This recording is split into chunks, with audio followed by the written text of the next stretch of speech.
যাই হোক, একটা কথা বলার জন্য আইসি। লুসুফুর নিয়ে একটা কথা বলবো, লুসুফুর গ্রামে নিয়ে কথা বলবো। লুসুফুর আয়গা ছিল হার্ড আইস, ঠিক আছে। এমন আট বেটুইয়া নিজেকে মনে করে অনেক বড় গ্রাম দাবি করে, ঠিক আছে।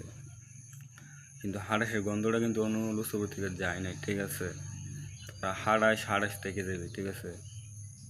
তোরা তোরা লুসুফুর মানুষ আমার ফুটকি মারার টাইম নেই, ঠিক আছে। ফুটকি মারলো লস হইব, ঠিক আছে। তোরা লুসুফুরের মানুষ, তোরা মানুষ, লুসুফুরের মানুষ অন্য মানুষকে সম্মান করতে পারস না, ঠিক আছে। পারো শুধু শুধু হাসাহাসি করবার লাগে, ঠিক আছে। সময় দেখতে ভালো দেখে ভালোতে টাকা পয়সা লাগে না, ঠিক আছে।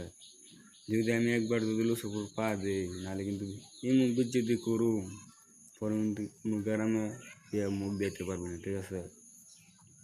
সময় থাকতে ভালো জায়গা ভালোতে টাকা পয়সা লাগে না। আমি তো লুসুফুর যাই না 7 বছর ধরে, ঠিক আছে। আমি কিসের জন্য যাবো? যেসব মানুষকে সম্মান দিতে পারেন না, আমি এসব এলাকায় যে আমার দাম নাই, ঠিক আছে। যেদিন যাবো ওর বিজ্জিতি করে দিয়ে সময় দেখতে ভালো জায়গা, ঠিক আছে।